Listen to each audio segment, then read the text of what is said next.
In the center of Kyiv stands a church that everyone told us about, and yet at the same time told us nothing. This is Saint Sophia of Kyiv.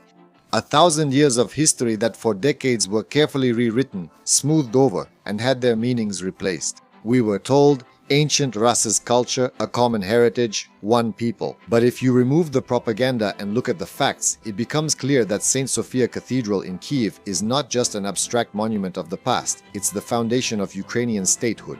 St. Sophia was started in the early 11th century during the formation of Kievan Rus as an independent state. It was not just a church, it was the political, cultural, and spiritual center of the state. Key decisions were made here, power was formed here, and it was here that the understanding was established that Kyiv is the capital, not a periphery. Sophia was a symbol of a mature state, a state that had its own territory, its own elite, its own culture, and its own vision of the future. And that is why, over time, a war of meanings began around Sophia. When Kyiv came under the influence of the Russian Empire, history began to be carefully rewritten. Not crudely, not abruptly, but methodically. A narrative emerged about a shared history and a single people.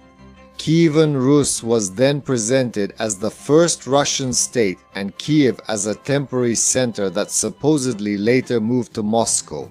And that's a lie. At that time, Moscow did not yet exist as a political center. In fact, it didn't exist at all. But St. Sophia Cathedral was already standing, already serving a state function, already a symbol of sovereignty. But propaganda needed myths, and St. Sophia Cathedral began to be turned into an element of someone else's history.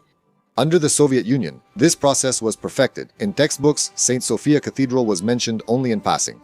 Without emphasis on Ukrainian statehood, without connection to the nation, without the right to an independent history, a convenient term even appeared, Old Rus's culture, not Ukrainian, not Kyiv, not state-related, but Old Rus's, just something abstract. This is how identity is erased, not by bans, not by shouting, but by wording and methodicalness.